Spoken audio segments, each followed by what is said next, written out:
بسم اللہ الرحمن الرحیم۔ تفسیر عثمانی سورہ مائدہ پارٹ نمبر 4۔ فسوف یأتی اللہ بقوم یحبہم، تو اللہ ان قریب لاوے گا ایسی قوم کو کہ اللہ ان کو چاہتا ہے، ویحبونہ، اور وہ اس کو چاہتے ہیں۔ اذلۃ علی المؤمنین، نرم دل ہے مسلمانوں پر، اعزۃ علی الکافرین، زبردست ہے کافروں پر۔ یجاہدون فی سبیل اللہ، لڑتے ہیں اللہ کی راہ میں، ولا یخافون لومۃ لائم، اور ڈرتے نہیں کسی کے الزام سے۔ نمبر 1، ذالک فضل اللہ یؤتیہ من یشاء، یہ فضل اللہ کا، دے گا جس کو چاہے، واللہ واسع علیم، اللہ تعالیٰ کشائش والا ہے، خبردار۔ نمبر 2، انما ولیکم اللہ ورسولہ، تمہارا رفیق تو وہی اللہ ہے اور اس کا رسول۔ والذین آمنوا، الذین، اور جو ایمان والے ہیں، یقیمون الصلاۃ، جو کہ قائم ہیں نماز پر، ویؤتون الزکاۃ، اور دیتے ہیں زکوٰۃ، وہم راکعون، اور وہ عاجزی کرنے والے ہیں۔ نمبر 3، ومن یتول اللہ ورسولہ، اور جو کوئی دوست رکھے اللہ کو اور اس کے رسول کو، والذین آمنوا، اور ایمان والوں کو، فإن حزب اللہ هم الغالبون، تو اللہ کی جماعت وہی سب پر غالب ہے۔ نمبر 4، یا ایھا الذین آمنوا، اے ایمان والو۔ تفسیر۔ نمبر 1، اسلام کی بقا اور حفاظت کی پیشین گوئی۔ اس آیت میں اسلام کی ابدی بقا اور حفاظت کے متعلق عظیم الشان پیشین گوئی کی گئی ہے۔ پچھلی آیات میں کفار کے موالات سے منع کیا گیا تھا۔ ممکن تھا کہ کوئی شخص یا قوم موالات کفار کی بدولت صریحاً اسلام سے پھر جائے، جیسے کہ وَمَن يَتَوَلَّهُم مِّنكُمْ فَإِنَّهُ مِنْهُم میں تنبیہ کی گئی ہے۔ قرآن کریم نے نہایت قوت اور صفائی سے آگاہ کر دیا کہ ایسے لوگ اسلام سے پھر کر کچھ اپنا ہی نقصان کریں گے، اسلام کو کوئی ضرر نہیں پہنچا سکتے۔ حق تعالیٰ مرتدین کے بدلے میں یا ان کے مقابلے پر ایسی قوم لے آئے گا جن کو خدا کا عشق ہو اور خدا ان سے محبت کرے، وہ مسلمانوں پر شفیق و مہربان اور دشمنان اسلام کے مقابلے میں غالب اور زبردست ہوں گے۔ یہ پیشین گوئی بحول اللہ و قوتہ ہر قرن میں پوری ہوتی رہی۔ ارتداد کا فتنہ نبی کریم صلی اللہ علیہ وسلم کی وفات کے بعد صدیق اکبر رضی اللہ تعالیٰ عنہ کے عہد میں پھیلا۔ کئی طرح کے مرتدین اسلام کے مقابلے میں کھڑے ہو گئے، مگر صدیق اکبر رضی اللہ تعالیٰ عنہ کی ایمانی جرت اور اعلیٰ تدبر اور مخلص مسلمانوں کی سرفروشانہ اور عاشقانہ خدمات اسلام نے اس آگ کو بجھایا اور سارے عرب کو متحد کر کے اثر نو اخلاص و ایمان کے راستے پر گامزن کر دیا۔ آج بھی ہم مشاہدہ کرتے رہتے ہیں کہ جب کبھی چند جاہل اور طامع افراد اسلام کے حلقہ سے نکلنے لگتے ہیں تو ان سے زیادہ، ان سے بہتر تعلیم یافتہ اور محقق غیر مسلموں کو اسلام فطری کشش سے اپنی طرف جذب کر لیتا ہے، اور مرتدین کی سرکوبی کے لیے خدا ایسے وفادار اور جانثار مسلمانوں کو کھڑا کر دیتا ہے جنہیں خدا کے راستے میں کسی کی ملامت اور طعن و تشنیع کی پرواہ نہیں ہوتی۔ نمبر 2، انسان کی بڑی سعادت اور اس پر خدا کا بڑا فضل یہ ہے کہ وہ فتنہ کے وقت خود جادہ حق پر ثابت قدم رہ کر دوسروں کو ہلاکت سے بچانے کی فکر کرے۔ خدا جن بندوں کو چاہے اس سعادت کبریٰ اور فضل عظیم سے حصہ وافر عطا فرماتا ہے۔ اس کا فضل غیر محدود ہے اور وہی خوب جانتا ہے کہ کون سا بندہ اس کا اہل اور مستحق ہے۔ نمبر 3، مسلمانوں کے اصلی دوست۔ پچھلی آیتوں میں یہود و نصارہ کی موالات اور رفاقت سے مسلمانوں کو منع کیا گیا تھا، جس کو سننے کے بعد طبعی طور پر سوال پیدا ہوتا ہے کہ پھر مسلمانوں کے تعلقات محبت و وداد اور معاملات رفاقت کن سے ہونے چاہیے؟ اس آیت میں بتلا دیا گیا کہ ان کا رفیق اصلی خدا اور پیغمبر علیہ الصلوۃ والسلام اور مخلص مسلمانوں کے سوا کوئی نہیں ہو سکتا۔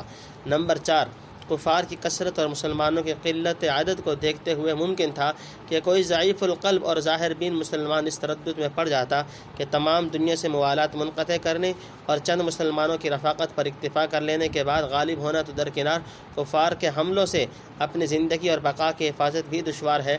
ایسے لوگوں کی تسلی کے لیے فرما دیا کہ مسلمانوں کی قلت اور ظاہری بے سر و سامانی پر نظر مت کرو، جس طرف خدا اور اس کا رسول اور سچے وفادار مسلمان ہوں گے وہی پلہ بھاری رہے گا۔ یہ آیت خصوصیت سے حضرت عبادہ بن صامت رضی اللہ تعالیٰ عنہ کی منقبت میں نازل ہوئی ہے۔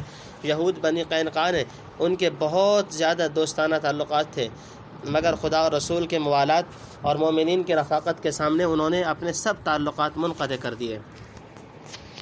من لعنہ اللہ، وہی جس پر اللہ نے لعنت کی، وغضب علیہ، اور اس پر غضب نازل کیا، وجعل منہم القردہ، اور ان میں سے بعضوں کو بندر کر دیا، والخنازیر، اور بعضوں کو سور، وعبد الطاغوت، اور جنہوں نے بندگی کی شیطان کی، اولئک شر مکانا، وہی لوگ بدتر ہیں درجہ میں، واضل عن سواء السبیل، اور بہت بہکے ہوئے ہیں سیدھی راہ سے۔ نمبر 1، وَإِذَا جَاءُوكُمْ قَالُوا آمَنَّا، اور جب تمہارے پاس آتے ہیں تو کہتے ہیں ہم ایمان لائے، وَقَدْ دَخَلُوا بِالْكُفْرِ، اور حالت یہ ہے کہ کافر ہی آئے تھے، وَهُمْ قَدْ خَرَجُوا بھی، اور کافر ہی چلے گئے، وَاللَّهُ أَعْلَمُ بِمَا كَانُوا يَكْتُمُونَ، اللہ خوب جانتا ہے جو کچھ چھپائے ہوئے تھے۔ نمبر 2، وَتَرَى كَثِيرًا مِّنْهُمْ، اور تو دیکھے گا بہتوں کو ان میں سے، يُسَارِعُونَ فِي الْإِثْمِ وَالْعُدْوَانِ، کے دوڑتے ہیں گناہ پر اور ظلم، وَأَكْلِهِمُ السُّحْتَ، اور حرام کھانے پر، لَبِئْسَ مَا كَانُوا يَعْمَلُونَ، بہت برے کام ہیں جو وہ کر رہے ہیں۔ نمبر 3، لولا ينهاهم الربانيون والاحبار، کیوں نہیں منع کرتے ان کے درویش اور علماء، عن قولهم الاثم، گناہ کی بات کہنے سے، واکلهم السحت، اور حرام کھانے سے، لبئس ما، بہت ہی برے عمل ہیں۔ تفسیر۔ نمبر 1، یہودی مغضوب اور ملعون ہے، یعنی اگر ایمان باللہ پر مستقیم ہونا اور ہر اس چیز کی جو خدا کی طرف سے کسی زمانہ میں نازل ہو سچے دل سے تصدیق کرنا ہی تمہارے زعم میں مسلمانوں کا سب سے بڑا جرم اور سب سے بڑی برائی ہے، اور اسی وجہ سے تم ان کو مورد طعن و ملام بناتے ہو، تو آؤ میں تم کو ایک ایسی قوم کا پتہ بتلاؤں جو اپنی شرارت اور گندگی کی وجہ سے بدترین خلائق ہے، جن پر خدا کی لعنت اور غضب کا اثر آج بھی نمایاں طور پر آشکارا ہے، جس کے بہت سے افراد اپنی مکاری اور بے حیائی اور حرص دنیا کی سزا میں بندر اور سور بنائے جا چکے ہیں، اور جس نے خدا کی بندگی سے نکل کر شیطان کی غلامی اختیار کر لی۔ اگر انصاف سے دیکھا جائے تو یہ بدترین خلائق اور گم کردہ راہ قوم ہی اصل معنی میں تمہارے طعن و استہزاء کے مستحق ہو سکتی ہے، اور وہ خود تم ہی ہو۔ نمبر 2، یہود و نصارہ کی سیاہ کاریاں، یہاں انہی استہزاء کرنے والوں کے بعض مخصوص افراد کا بیان ہے جو غائبانہ تو مذہب اسلام پر طعن و تشنیع کرتے اور مسلمانوں کا مذاق اڑاتے تھے، لیکن جب نبی کریم صلی اللہ علیہ وسلم یا مخلص مسلمانوں سے ملتے تو از راہ نفاق اپنے کو مسلمان ظاہر کرتے، حالانکہ شروع سے آخر تک 1 منٹ کے لیے بھی انہیں اسلام سے تعلق نہیں ہوا، نہ پیغمبر علیہ السلام کی زبانی وعظ و تذکیر کا کوئی اثر انہوں نے قبول کیا۔ کیا محض لفظ ایمان و اسلام زبان سے بول کر وہ خدا کو معاذ اللہ دھوکہ دے سکتے ہیں؟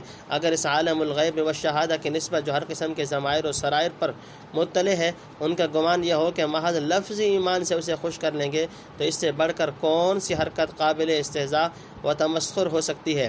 گویا اس آیت سے یہود و نصارہ کے ان مضحکہ خیز افعال و حرکات کا بیان شروع ہوا جن پر متنبہ کیے جانے کے بعد مسلمانوں کا استہزاء کرنے کے بجائے انہیں خود اپنا استہزاء کرنا چاہیے۔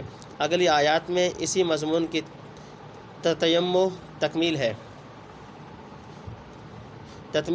ہے۔ نمبر 3، غالباً اسم سے لازمی اور عدوان سے متعدی گناہ مراد ہیں، یعنی ان لوگوں کی حالت یہ ہے کہ بہت شوق اور رغبت سے ہر قسم کے گناہوں کی طرف جھپٹتے ہیں، خواہ ان کا اثر اپنی ذات تک محدود ہو یا دوسروں تک پہنچے۔ جن کی اخلاقی حالت ایسی زبوں ہو اور حرام خوری میں ان کا شیوا ٹھہر گیا ہو، ان کی برائی میں کسے شبہ ہو سکتا ہے؟ یہ تو ان کے عوام کا حال تھا، آگے خواص کا بیان کیا گیا ہے۔ کانو یصنعون، جو کر رہے ہیں۔ نمبر 1، وقالت الیہود ید اللہ مغلولہ، اور یہود کہتے ہیں اللہ کا ہاتھ بند ہو گیا۔ نمبر 2، غلت ایدیہم، انہی کے ہاتھ بند ہو جائیں۔ نمبر 3، ولعنوا بما قالوا، اور لعنت ہے ان کو اس کہنے پر، بل یداہ مبسوطتان، بلکہ اس کے تو دونوں ہاتھ کھلے ہوئے ہیں۔ نمبر 4، ينفق کیف یشاء، خرچ کرتا ہے جس طرح چاہے۔ نمبر 5، ولا یزیدن کثیرا منہم، اور ان میں بہتوں کو بڑھے گی اس کلام سے، ما انزل الیک، جو تجھ پر اترا، من ربک، تیرے رب کی طرف سے، طغیانا و کفرا، شرارت اور انکار۔ نمبر 6، وَأَلْقَيْنَا بَيْنَهُمُ الْعَدَاوَةَ، اور ہم نے ڈال رکھی ہے ان میں دشمنی، والبغضاء، اور بیر، الی یوم القیامہ، قیامت کے دن تک۔ نمبر 7، کلما اوقدوا نارا للحرب، جب کبھی آگ سلگاتے ہیں لڑائی کے لیے، اطفأها اللہ، اللہ اس کو بجھا دیتا ہے، وَيَسْعَوْنَ فِي الْأَرْضِ فَسَادًا، اور دوڑتے ہیں ملک میں فساد کرتے ہوئے، واللہ لا يحب المفسدین، اور اللہ پسند نہیں کرتا فساد کرنے والوں کو۔ نمبر 8، ولو ان اہل الکتاب، اور اگر اہل کتاب، آمنوا، ایمان لاتے، واتقوا، اور ڈرتے، لکفرنا عنہم، تو ہم دور کر دیتے ان سے سیئاتہم، ان کی برائیاں، ولادخلناہم جنات النعیم، اور ان کو داخل کرتے نعمت کے باغوں میں۔ نمبر 9، ولو انہم، اور اگر وہ۔ تفسیر۔ نمبر 1، یہودی علماء کو سرزنش، جب خدا کسی قوم کو تباہ کرتا ہے تو اس کے عوام گناہوں اور نافرمانیوں میں غرق ہو جاتے ہیں اور اس کے خواص یعنی درویش اور علماء گنگے شیطان بن جاتے ہیں۔ بنی اسرائیل کا حال یہی ہوا کہ لوگ عموماً دنیاوی لذات و شہوات میں منہمک ہو کر خدا تعالیٰ کی عظمت و جلال اور اس کے قوانین و احکام کو بلا بیٹھے، اور جو مشائخ اور علماء کہلاتے تھے انہوں نے امر بالمعروف اور نہی عن المنکر کا فریضہ ترک کر دیا، کیونکہ دنیا کی حرص اور اتباع شہوات میں وہ اپنے عوام سے بھی آگے تھے۔ مخلوق کا خوف یا دنیا کا لالچ حق کی آواز بلند کرنے سے مانع ہوتا تھا۔ اسی سکوت اور مداہنت سے پہلی قومیں تباہ ہوئیں، اس لیے امت محمدیہ علی صاحب الصلاۃ والتسلیم کو قرآن و حدیث کی بے شمار نصوص میں بہت ہی سخت تاکید و تحدید کی گئی ہے کہ کسی وقت اور کسی شخص کے مقابلہ میں اس فرض امر بالمعروف کے ادا کرنے سے تغافل نہ برتیں۔ نمبر 2، حق تعالیٰ کی شان میں یہودیوں کی گستاخیاں۔ نبی کریم صلی اللہ علیہ وسلم کی بعثت کے وقت اہل کتاب کے قلوب ان کی شرارت، کفر و طغیان، بدکاری، حرام خوری وغیرہ کی ممارست سے اس قدر مسخ ہو گئے تھے کہ بارگاہ ربوبیت میں گستاخی کرنے سے بھی ان کو کچھ باک نہ ہوتا تھا۔ خداوند قدوس کا رتبہ ان کے یہاں ایک معمولی انسان کی حیثیت سے زیادہ نہ رہا تھا۔ حق تعالیٰ کی جانب میں بے تکلف ایسے ہی واہی تباہی کلمات بک دیتے تھے جنہیں سن کر انسان کے رونگٹے کھڑے ہو جائیں۔ کبھی کہتے ان اللہ فقیر ونحن اغنیاء، کبھی یہ الفاظ منہ سے نکالتے ید اللہ مغلولہ، خدا کا ہاتھ بند ہو گیا۔ اس سے مراد یا تو وہی ہوگی جو ان اللہ فقیر سے تھی کہ خدا معاذ اللہ تنگ دست ہو گیا، یا اس کے خزانے میں کچھ رہا نہیں، اور یا غل ید کنایا بخل و امساک سے ہو، یعنی تنگ دست تو نہیں مگر آج کل بخل کرنے لگا ہے، الیاذ باللہ۔ بہرحال کوئی معنی لو، اس کلمہ کفر کا منشا یہ تھا کہ جب تمرد و طغیان کے پاداش میں حق تعالیٰ نے ان ملاعین پر ذلت و نکبت، ضیق عیش، بدحالی اور تنگ میدانی مسلط فرما دی، تو بجائے اس کے کہ اپنی سیاہ کاریوں اور شرارتوں پر متنبہ اور نادم ہوتے، الٹے حق تعالیٰ کی جناب میں گستاخیاں کرنے لگے۔ شاید یہ خیال ہوا ہوگا کہ ہم تو پیغمبروں کی اولاد بلکہ خدا کے بیٹے اور اس کے پیارے تھے، پھر یہ کیا معاملہ ہونے لگا کہ آج بنی اسماعیل تو دنیا میں پھیلتے جا رہے ہیں، زمینی فتوحات اور آسمانی برکات تو ان پر کشادہ کر دی گئی ہیں، اور ہم بنی اسرائیل کے خدا صرف ہمارا اور ہم اس کے تھے، اس طرح ذلیل و مغلوب اور تنگ ہو کر در بدر بھٹکتے پھرتے ہیں۔ ہم تو وہی اسرائیل کے اولاد اور ابناء اللہ و احباء آج بھی ہیں جو پہلے تھے، مگر معلوم ہوتا ہے کہ جس خدا کی ہم اولاد اور محبوب تھے، معاذ اللہ اس کے خزانہ میں کمی آ گئی، یا آج کل بخل و امساک نے اس کا ہاتھ بند کر دیا ہے۔ احمق اتنا نہ سمجھے کہ حق تعالیٰ کے خزائن تو لامحدود اور اس کے کمالات غیر متبدل اور غیر متناہی ہیں۔ اگر معاذ اللہ اس کے خزانہ میں کچھ نہ رہتا یا مخلوق کی تربیت و اعانت سے وہ ہاتھ کھینچ لیتا تو دنیا کا نظام کس طرح قائم رہ سکتا تھا؟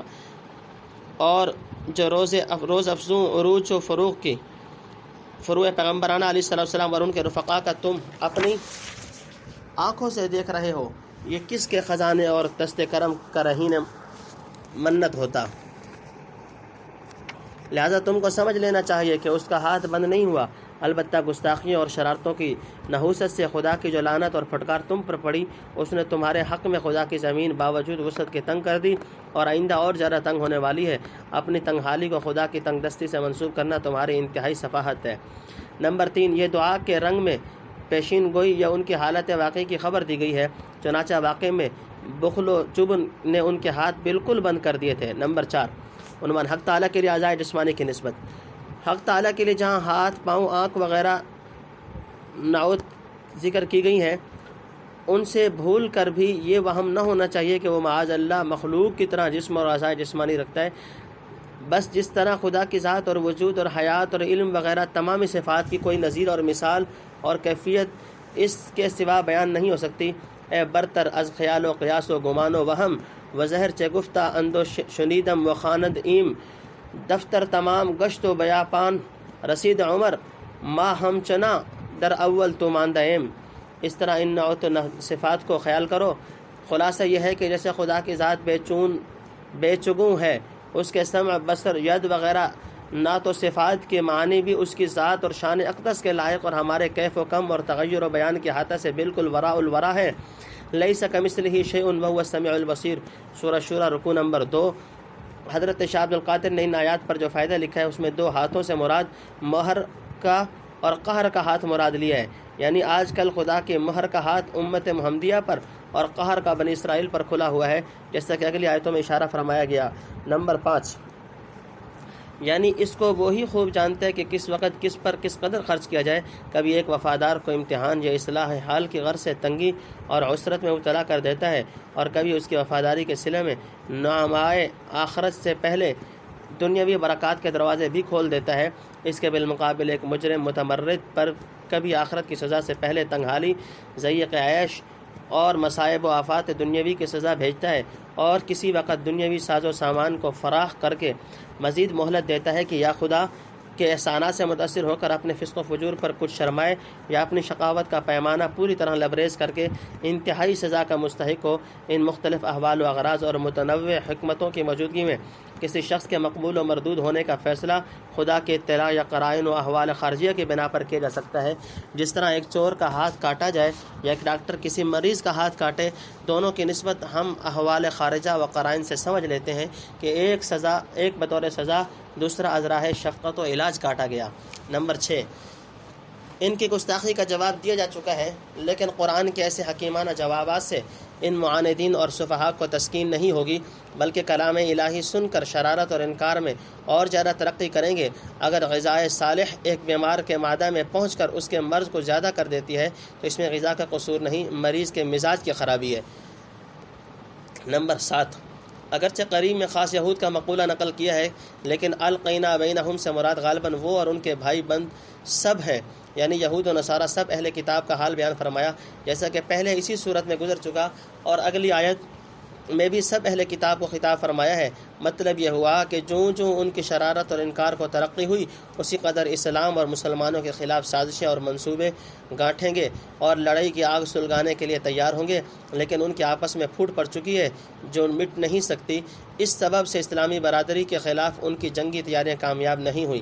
نمبر 8، اہل کتاب کی فتنہ پروری۔ اس سے معلوم ہوا کہ اہل اسلام پر جب تک باہمی محبت اور اخوت مستحکم رہے گی اور رشد و صلاح کی طریق پر گامزن ہو کر فتنہ و فساد سے مجتنب رہنے کا اہتمام رہے گا، جیسا کہ صحابہ رضی اللہ تعالیٰ عنہ میں تھا، اس وقت تک اہل کتاب کی سب کوششیں ان کے مقابلہ میں بیکار ثابت ہوں گی۔ نمبر 9، یعنی باوجود ایسے شدید جرائم اور سخت شرارتوں کے اگر اب بھی اہل کتاب اپنے رویہ سے تائب ہو کر نبی کریم صلی اللہ علیہ وسلم اور قرآن پر ایمان لے آتے اور تقوی اختیار کر لے تو دروازہ توبہ کا بند نہیں ہوا۔ حق تعالیٰ کمال فضل و رحمت سے ان کو اخروی و دنیاوی نعمتوں سے سرفراز فرما دیتا۔ اس کی رحمت بڑے سے بڑے مجرم کو بھی جب وہ شرمسار اور معترف ہو کر آئے مایوس نہیں کرتی۔ اقام التوراۃ، قائم رکھتے توریت، والانجیل اور انجیل کو، وما انزل الیہم اور اس کو جو کہ نازل ہوا ان پر، من ربہم ان کے رب کی طرف سے۔ نمبر 1، لأکلوا من فوقہم تو کھاتے اپنے اوپر سے، ومن تحت ارجلہم اور اپنے پاؤں کے نیچے سے۔ نمبر 2، منہم امۃ مقتصدہ کچھ لوگ ان میں ہیں سیدھی راہ پر۔ نمبر 3، وکثیر منہم ساء ما یعملون اور بہت سے ان میں برے کام کر رہے ہیں۔ یا ایھا الرسول بلغ ما انزل الیک من ربک اے رسول پہنچا دے جو تجھ پر اترا تیرے رب کی طرف سے۔ وان لم تفعل فما بلغت رسالت اور اگر ایسا نہ کیا تو نے کچھ نہ پہنچایا اس کا پیغام۔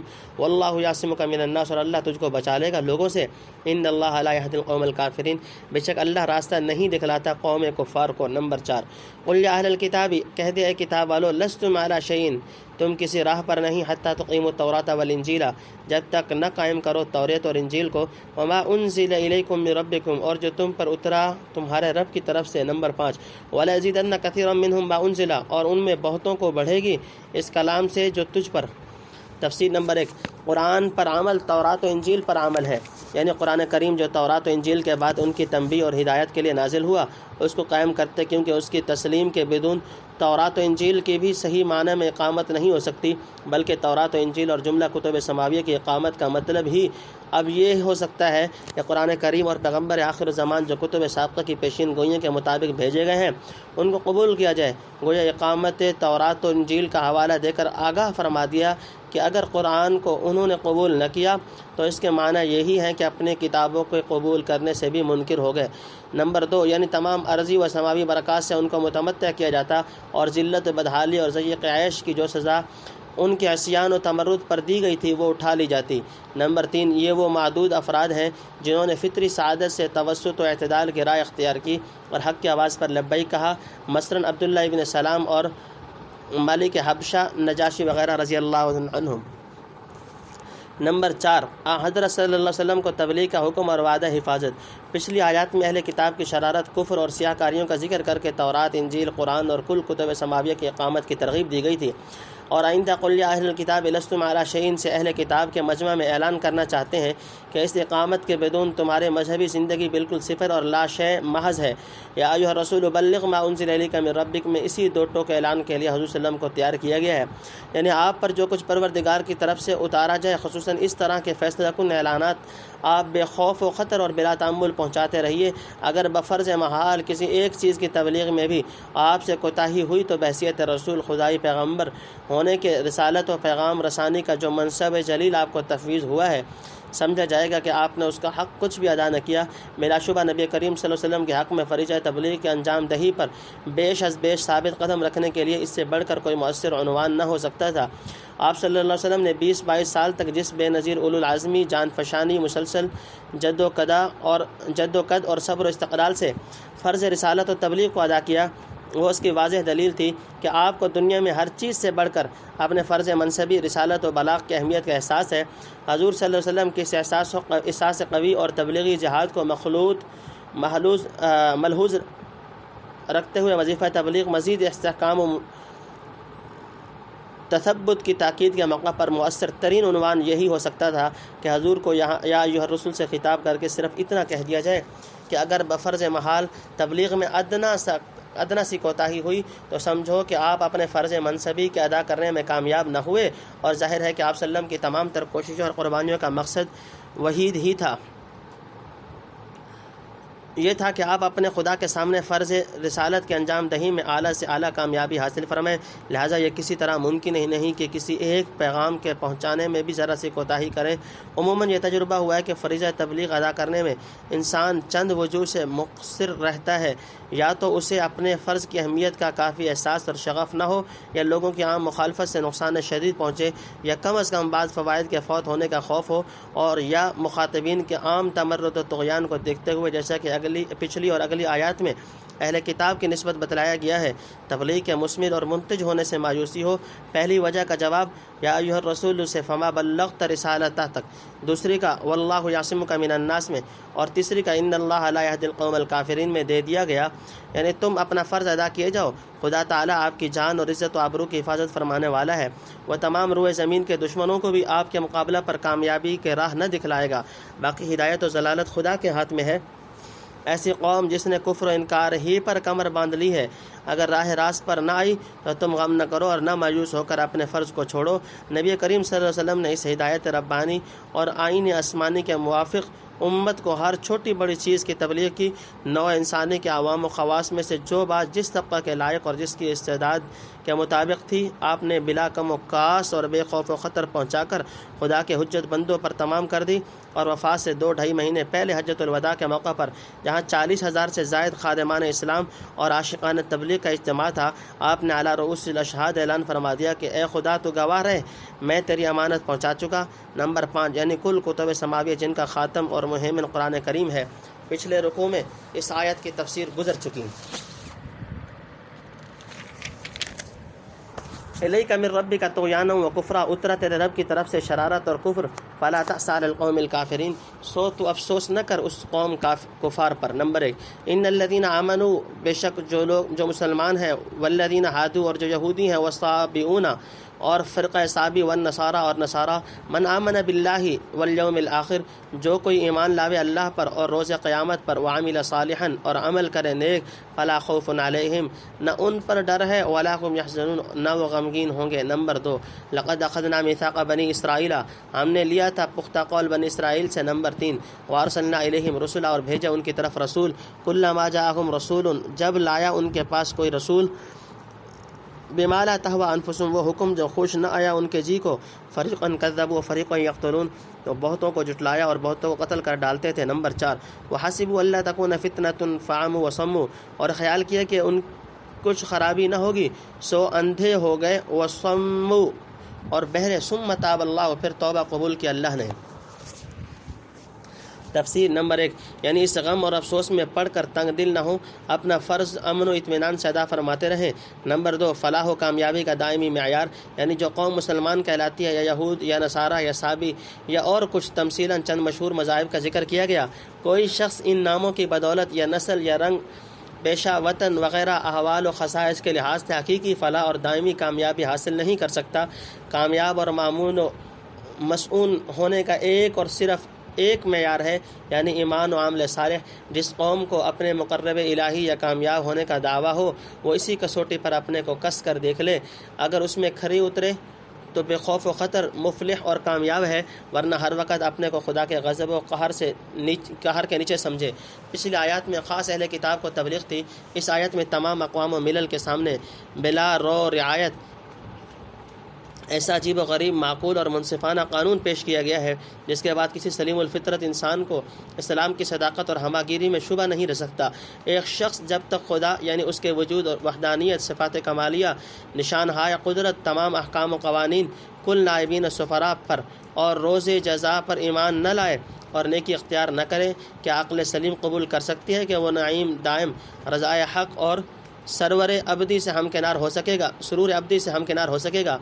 ایمان باللہ کے تحت میں یہ سب چیزیں داخل ہیں۔ فرض کرو ایک شخص روشن دلائل نبوت کی موجودگی میں کسی پیغمبر کی توہین کرتا ہے اور اس کو دعوی نبوت میں جھوٹا کہنا یہی اس کی توہین ہے، تو کیا کسی حکومت کی سفیر کی توہین اور اس کے صاف و صریح اسناد سفارت کی تکذیب اس حکومت کی توہین تکذیب نہیں؟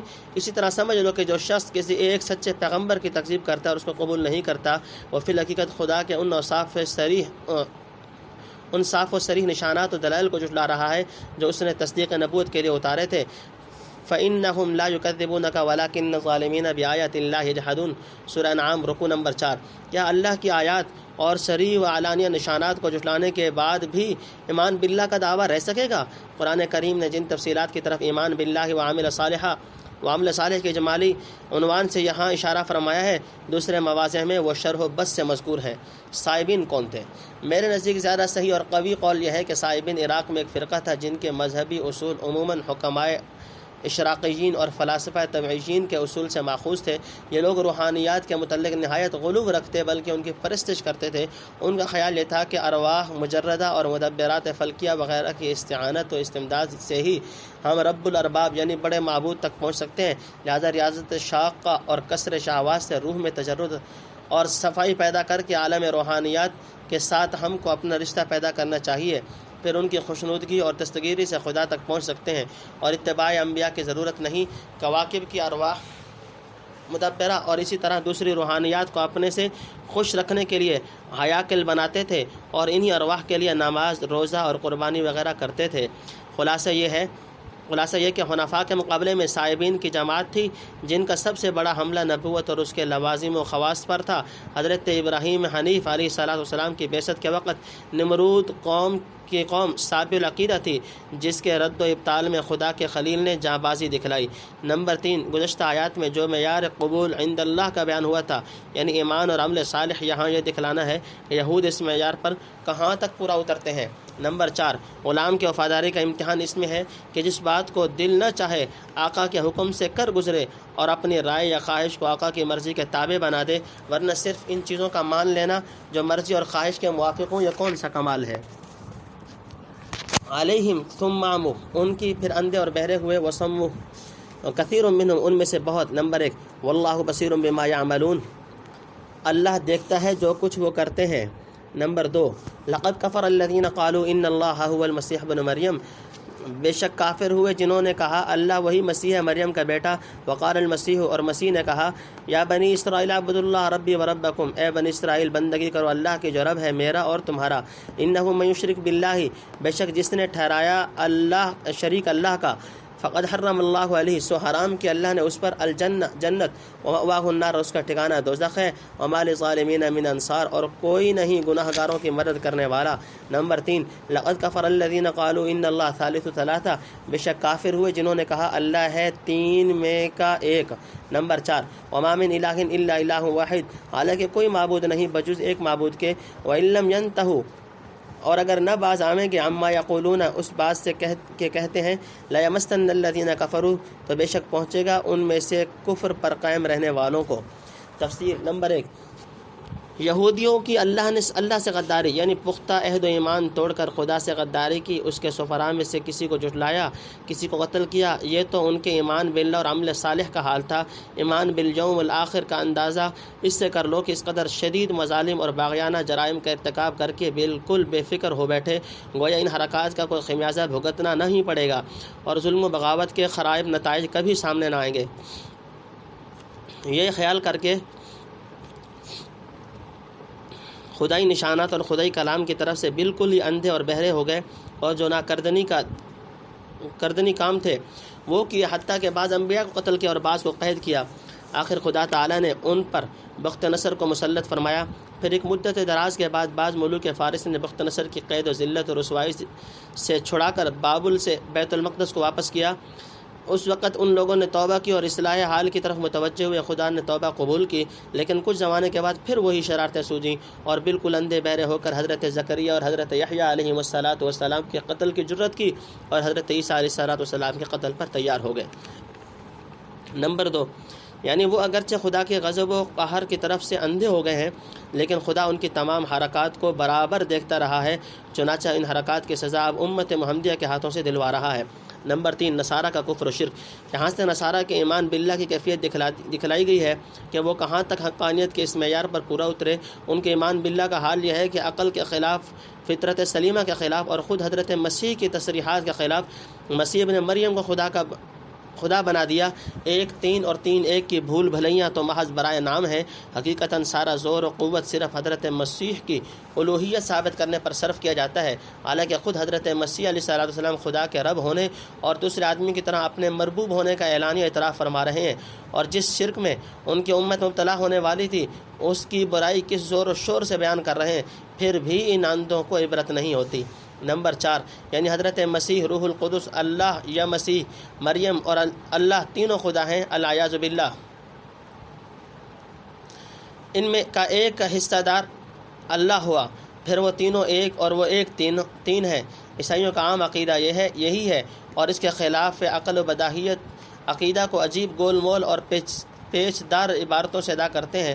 جب کسی کی سمجھ میں نہیں آتا تو اس کو ایک ماوراء العقل حقیقت قرار دیتے ہیں۔ سچ ہے، لن يصلح العطار ما افسدہ الدہر، منہم عذاب علیم، عذاب دردناک، افلا یتوبون الی اللہ ویستغفرون، کیوں نہیں توبہ کرتے اللہ کے آگے گناہ بخشواتے اس سے۔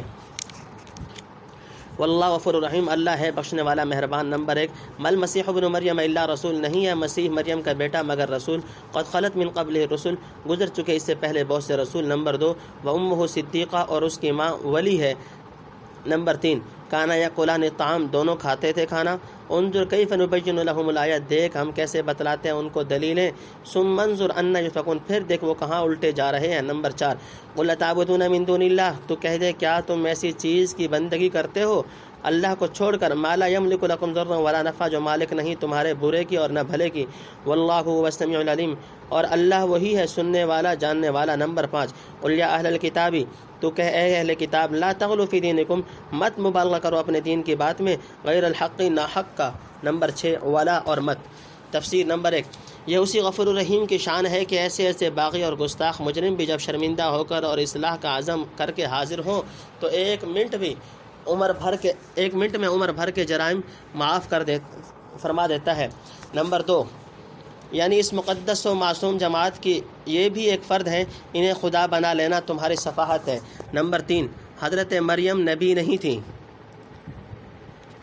جمہور امت کی تحقیق یہی ہے کہ خواتین میں نبوت نہیں آئی، یہ منصب رجال ہی کے لیے مخصوص رہا۔ وما ارسلنا من قبلک الا رجالا نوحی الیہم من اہل القری، سورہ یوسف رکوع نمبر 12۔ حضرت مریم بطول بھی ایک ولی بی بی تھی، نبی نہیں۔ نمبر 4، الوہیت مسیح و مریم کا ابطال۔ غور کرنے سے معلوم ہو سکتا ہے جو شخص کھانے پینے کا محتاج ہے وہ تقریباً دنیا کی ہر چیز کا محتاج ہے، زمین، ہوا، پانی، سورج، حیوانات، حتیٰ کہ میلے اور کھاد سے بھی اسے استثناء نہیں ہو سکتا۔ غلہ کے پیٹ میں پہنچے اور ہضم ہونے تک کا خیال کرو، بالواسطہ یا بلا واسطہ کتنی چیزوں کی ضرورت ہوتی ہے، پھر کھانے سے جو اثرات و نتائج پیدا ہوں گے ان کا سلسلہ کہاں تک جاتا ہے۔ احتیاج و افتقار کے اس طویل و ذکر سلسلہ کو ملحوظ رکھتے ہوئے ہم الوہیت مسیح و مریم کے ابطال کو بشکل استدلال یوں بیان کر سکتے ہیں کہ مسیح و مریم اکل شرب کی ضروریات سے مستغنی نہ تھے، جو مشاہدہ اور تواتر سے ثابت ہے، اور جو اکل شرب سے مستغنی نہ ہو وہ دنیا کی کسی چیز سے مستغنی نہیں ہو سکتا۔ پھر تم ہی کہو کہ جو ذات تمام انسانوں کی طرح اپنی بقا میں عالم اسباب سے مستغنی نہ ہو وہ خدا کیوں کر بن سکتی ہے؟ یہ ایسی قوی اور واضح دلیل ہے کہ جسے عالم جاہل یکساں طور پر سمجھ سکتے ہیں، یعنی کھانا پینا الوہیت کے منافی ہے، اگرچہ نہ کھانا الوہیت کی دلیل نہیں، ورنہ سارے فرشتے خدا بن جائیں معاذ اللہ۔ نمبر 5، یعنی جب مسیح کو خدا کہا تو لازم ہے کہ معبود بھی کہو، مگر معبود بننا صرف اسی ذات کے ساتھ مختص ہے جو ہر قسم کے نفع و ضرر کا مالک اور پورا با اختیار ہو، کیونکہ عبادت انتہائی تذلل کا نام ہے اور انتہائی تذلل اسی کے سامنے اختیار کر سکتے ہیں جو انتہائی عزت اور غلبہ رکھنے والا، ہر آن سب کی سننے والا اور سب کے احوال کا پوری طرح جاننے والا ہو۔ اس میں تثلیث کے عقیدہ شرکیہ کے ساتھ تمام مشرکین کا رد ہو گیا۔ نمبر 6، نصارہ کا غلو فی الدین۔ عقیدہ کا مبالغہ یہ ہے کہ ایک مولود بشری کو خدا بنا دیا، اور عمل میں غلو وہ ہے جسے رہبانیت کہتے ہیں، وَرَهْبَانِيَّةً ابْتَدَعُوهَا مَا كَتَبْنَاهَا عَلَيْهِمْ الْحَدِيدِ۔ رکو نمبر 4، یہود کی جو قبائح بیان کی جا چکی ان سے صاف ظاہر ہوتا ہے کہ دنیا پرستی میں غرق ہونے کی وجہ سے دین اور دینداروں کی ان کے یہاں کوئی عظمت و وقعت نہ تھی، حتیٰ کہ انبیاء علیہ السلام کی حانت و قتل وغیرہ ان کا خاص شعار تھا۔ برخلاف اس کے نصارہ نے تعظیم انبیاء میں اس قدر غلو کیا کہ ان میں سے بعض کو خدا یا خدا کا بیٹا کہنے لگے اور ترک دنیا کر کے رہبانیت اختیار کر لی۔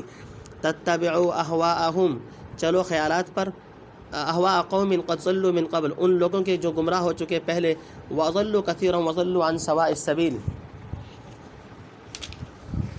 اور گمراہ کر گئے بہتوں کو اور بہک گئے سیدھے راہ سے۔ نمبر 1، لعن الذین کفروا من بنی اسرائیل، ملعون ہوئے کافر بنی اسرائیل میں کہ علی لسان داود و عیسی بن مریم، داود کی زبان پر اور عیسیٰ بیٹے مریم کی، ذالک بما عصوا وکانوا یعتدون، یہ اس لیے وہ نافرمان تھے اور حد سے زیادہ گزر گئے تھے۔ نمبر 2، کانوا لا یتناہون عن منکر فعلوہ، آپس میں منع نہ کرتے تھے برے کام سے جو وہ کر رہے تھے۔ نمبر 3، لبئس ما کانوا یفعلون، کیا ہی برا کام ہے جو کرتے تھے۔ تری کثیرا منہم یتولون الذین کفروا، تو دیکھتا ہے ان میں کہ بہت سے لوگ دوستی کرتے ہیں کافروں سے۔ نمبر 4، لبئس ما قدمت لهم انفسهم، کیا ہی برا سامان بھیجا ہے انہوں نے اپنے واسطے۔ ان سخط اللہ علیہم، وہ یہ کہ اللہ کا غضب ہوا ان پر۔ وفی العذاب هم خالدون، اور وہ ہمیشہ عذاب میں رہنے والے ہیں۔ نمبر 5، ولو كانوا یؤمنون باللہ والنبی، اور اگر وہ یقین رکھتے اللہ پر اور نبی پر۔ تفسیر۔ نمبر 1، یعنی اصل انجیل وغیرہ کتب سماویہ میں اس عقیدہ شرکیہ کا کہیں پتہ نہ تھا، بعد میں یونانی بت پرستوں کی تقلید میں پولس نے ایجاد کیا، اسی پر سب چل پڑے اور اسی پر جمے رہے۔ ایسی اندھی تقلید سے نجات کی توقع رکھنا کسی عاقل کو زیبا نہیں۔ نمبر 2، یہودیوں پر حضرت داؤد حضرت عیسیٰ کی لعنت۔ یوں تو تمام کتب سماویہ میں کافروں پر لعنت کی گئی، لیکن بنی اسرائیل کے کافروں پر جب وہ عصیان و تمرد میں حد سے گزر گئے کہ نہ مجرم کسی طرح ارتکاب جرائم سے باز آتا تھا اور نہ غیر مجرم کو روکتا تھا، بلکہ سب شیر و شکر ہو کر بے تکلف ایک دوسرے کے ہم پیالہ و ہم نوالہ بنے ہوتے تھے، منکرات و فواحش کا ارتکاب کرنے والوں پر کسی طرح کے انقباض، تکدر اور ترش روئی کا اظہار بھی نہ ہوتا تھا۔ تب خدا نے حضرت داؤد علیہ السلام اور حضرت مسیح علیہ السلام کی زبان سے ان پر لعنت کی۔ جیسے گناہوں پر ان کی جسارت حد سے گزر چکی تھی، یہ لعنت بھی جو ایسے جلیل قدر انبیاء کے توسط سے کی گئی غیر معمولی طور پر تباہ کن ثابت ہوئی۔ غالباً اسی لعنت کے نتیجے میں ان میں کے بہت سے افراد ظاہراً اور باطناً بندر اور خنزیر کی شکل میں مسخ کر دیے گئے، اور باطنی مسخ کا دائرہ تو اس قدر وسیع ہوا کہ ان کے بہت سے لوگ آج بھی ان مسلمانوں کو چھوڑ کر جو خدا کی تمام کتب سماویہ اور تمام انبیاء کے تصدیق و تعظیم کرتے ہیں، مشرکین مکہ سے جو خالص بت پرست اور نبوات وغیرہ سے جاہل محض ہیں، مسلمانوں کے خلاف گانٹتے ہیں۔ اگر ان اہل کتاب کو خدا پر، نبی پر اور وحی الہی پر واقعی اعتقاد ہوتا تو کیا یہ ممکن تھا کہ اس قوم کی ضد میں جو ان تمام چیزوں کو مکمل طور پر مانتے ہیں، بت پرستوں سے ساز باز کرتے؟ یہ بے حسی، بد مزاقی اور خدا پرستوں سے بھاگ کر بت پرستوں سے دوستی کرنا اسی لعنت اور پھٹکار کا اثر ہے۔ خدا نے انہیں خدا کی رحمت عظیمہ سے کوسوں دور پھینک دیا ہے۔ پچھلی آیات میں ان کی گزشتہ کفریات اور جرائم کو بیان کر کے غلو فی الدین اور گمراہوں کو قرآنہ تقلید سے منع فرمایا تھا تاکہ اب بھی اپنی ملعون حرکات سے تائب ہو کر حق و صداقت کے راستے پر چلنے کی کوشش کریں۔ اس رکوع میں ان کی موجودہ حالت پر متنبہ کرتے ہوئے بتلایا کہ جو لعنت داؤد اور مسیح علیہ السلام کی زبانی ہوئی تھی اس کے آثار آج تک موجود ہیں۔ اہل اللہ اور عارفین سے نفرت و عداوت اور جاہل مشرکوں سے محبت، یہ کھلی دلیل اس کی ہے کہ ان کے قلوب خدائی لعنت کے اثر سے بالکل ممسوخ ہو چکے ہیں۔ اگر اب بھی انہوں نے اپنی حالت کو نہ سنبھالا اور حق کی طرف رجوع نہ کیا تو ایسی شدید لعنت کے مورد بنیں گے جو خدا تعالی سید الانبیاء خاتم الرسول صلی اللہ علیہ وسلم کی زبان سے ان پر بھیجے گا۔ نمبر 3، برائی سے نہ روکنا بڑا جرم ہے۔ لا یتناہون کے دو معنی ہو سکتے ہیں۔ نمبر 1، نہیں روکتے تھے کما فی روح المعانی، نہیں روکتے تھے ایک دوسرے کو، کما ہوا المشہور، جب بدی کسی قوم میں پھیلے اور کوئی روکنے ٹوکنے والا بھی نہ ہو تو عذاب عام کا اندیشہ ہے۔ نمبر 4، کافروں سے مراد مشرکین ہے اور ان آیات کا مصداق یہود مدینہ تھے جنہوں نے مشرکین مکہ کے ساتھ سازش کر کے مسلمانوں سے لڑائی کی ٹھانی تھی۔ نمبر 5، یعنی جو ذخیرہ اعمال کا مرنے سے پہلے آخرت کے لیے بھیج رہے ہیں وہ ایسا ہے جو ان کو غضب الہی اور عذاب ابدی کا مستحق بناتا ہے۔ وما انزل الیہ، اور جو نبی پر اترا، متخذوہم اولیاء، تو کافروں کو دوست نہ بناتے۔ نمبر 1، ولکن کثیرا منهم فاسقون، لیکن ان میں سے بہت سے لوگ نافرمان ہیں۔ نمبر 2، لتجدن اشد الناس عداوۃ للذین آمنوا اليہود، تو پاوے گا سب لوگوں سے زیادہ دشمن مسلمانوں کا یہودیوں کو، والذین اشرکوا، اور مشرکوں کو، ولتجدن اقربهم مودۃ للذین آمنوا الذین قالوا انا نصارى، اور تو پاوے گا سب سے نزدیک محبت میں مسلمانوں کے ان لوگوں کو جو کہتے ہیں کہ ہم نصارہ ہیں۔ ذالک بان منهم قسیسین، یہ اس واسطے کے نصارہ میں عالم ہیں، ورہبانا، اور درویش ہیں، وانہم لا یستکبرون، اور اس واسطے کہ وہ تکبر نہیں کرتے۔ تفسیر نمبر 1، النبی سے بعض مفسرین حضرت موسیٰ علیہ السلام کو اور بعض نے رسول کریم صلی اللہ علیہ وسلم کو مراد لیا ہے۔ مطلب یہ ہوا کہ اگر ان یہود کو واقعی یقین ہے کہ حضرت موسیٰ کی صداقت و تعلیمات پر ہوتا تو نبی آخر زمان کے مقابلہ میں جن کی بشارت خود موسیٰ علیہ السلام دے چکے ہیں مشرکین سے دوستی نہ کرتے، یا یہ کہ اگر نبی علیہ کریم صلی اللہ علیہ وسلم پر مخلصانہ ایمان لے آتے تو ایسی حرکت ان سے سرزد نہ ہوتی کہ دشمنان اسلام سے ساز باز کریں۔ اس دوسری تقدیر پر آیت منافقین یہود کے حق میں ہوگی۔ نمبر 2، خدا کی اور خود اپنے تسلیم کردہ پیغمبر کی نافرمانی کرتے کرتے یہ حالت ہو گئی کہ اب موحدین پر مشرکین کو ترجیح دیتے ہیں۔ افسوس کہ آج ہم بہت سے نام نہاد مسلمانوں کی حالت بھی یہی پاتے ہیں کہ مسلمان اور کفار کے مقابلہ کے وقت کافروں کو دوست بناتے اور انہی کی حمایت و وکالت کرتے ہیں۔ اللہم احفظنا من شرور انفسنا ومن سیئات اعمالنا، یہ پارٹ بھی اپنے اختتام کو پہنچا اللہ تعالیٰ کی مدد اور کرم سے۔